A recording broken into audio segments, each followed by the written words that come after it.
Hello po guys, sa video nito mag-unbox po tayo ng shuttlecock badminton shuttlecock na use na ating na-order sa Shopee, no? So ito po ay apat na tubes, no? Second hand siya dahil nga para mura yung pagkabili natin, kasi pag mga brand new talaga, no, na hindi pa gamit, mahal talaga siya, no? So subukan natin ito guys, no, na i-unbox na para matingnan natin at the same time para pag sakaling mali ito, pwede natin siya maibalik, no? So ganun yung mga regulation, no, sa Shopee o Lazada. Pag sakaling magkamali yung order mo, basta na videoan mo mayroon kang prop, pwede mo naman siyang maibalik. So mag-start na tayo guys, no? Dito gupitin natin, no? Para makita natin yung laman ng ating na-order na apat na tubes ng badminton shuttlecock. So ito po guys ay shuttlecock, no? Feeders na ginagamit para sa training ng badminton, dahil ay nagti-training po tayo, no? So ito yung gamit natin, second hand, para hindi masyadong mabigat sa bulsa at syempre, no, para makatipid-tipid ng konti. Ito na sa po guys, no? So makita po natin shuttlecock na use. So kung titingnan mo, no, parang mayroong sira-sira na konti, pero okay naman siya, no? Pwede pa naman magamit siya na maglaro ka, no, na kung gusto mo lagyan ng scoring yung players mo, pwede yan, pwede pa siya magamit.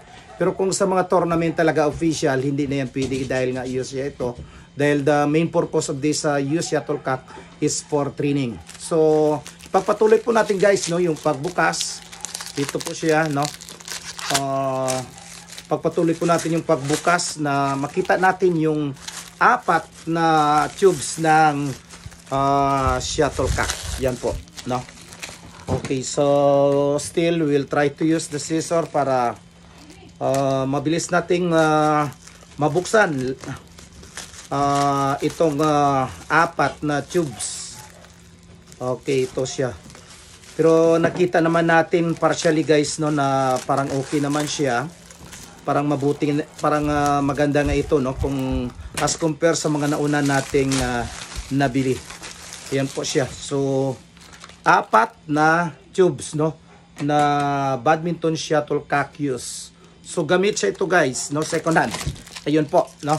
So apat na tubes, no. So mayroon tayo isang tubes, yan po, no. Mayroon pang plastic, no, o scotch tape para hindi sila magkahiwalay-hiwalay. Yan, pangalawang tubes, at ito pangatlong tubes na, no, at pang-apat. Yan po. So yung laman nito guys ay 12 pieces, no. Every tube kasi mayroong 12 pieces shuttlecock. So ito na yun siya guys, no. So ito yung pwedeng pagkunan sa kanya. Yan po, no. So use shuttlecock, makita mo, no. Ito po ay feeders, no. Ito talaga yung ginagamit, official shuttlecock na ginagamit, feeders.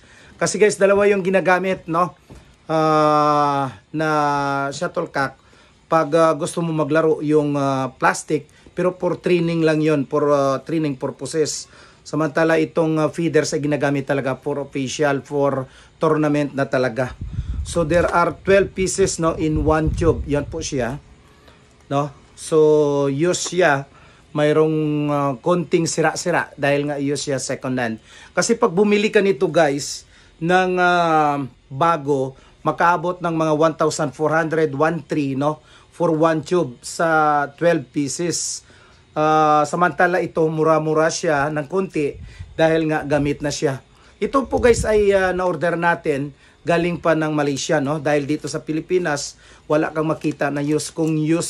Kung second hand use yung order mo dito sa Pilipinas, so yung sira niya talaga ay napakalaki, no, parang hindi na magagamit. Unlike doon sa ibang bansa, especially Malaysia, dahil yung Malaysia ay isang country na kilala na pinagmulan din na maraming naglalaro ng badminton. Unlike ngayon, marami ng mga country na magagaling na sa badminton. Yung mga Indonesia, Thailand, China, yon. Even US, no, magagaling na ngayon. Then yung Pilipinas, siyempre, andyan din. Hindi din pahuli. Pero siyempre, yung mga Indonesia, Malaysia talaga, yon, mga kilala, Thailand, yan po, no. China, magagaling na ngayon, US. So ito po guys, no, ulitin natin 12 pieces for 1 tube. So nakabili tayo ng 4 tubes, no, para sa ating pag-training sa ating players. Yan po, second hand badminton shuttle cock feeders. As I said, mahal talaga pag bago siya. Kaya nga nagbili lang tayo ng second hand, no. Maganda pa naman siya gamitin kahit maglaro yung players natin pag sakaling tapos na sila ng training. So ito po guys, dito magtatapos yung ating unboxing para dito sa second hand badminton shuttlecock feeders na ating nabili from Malaysia. So maraming salamat sa panonood. Bye-bye.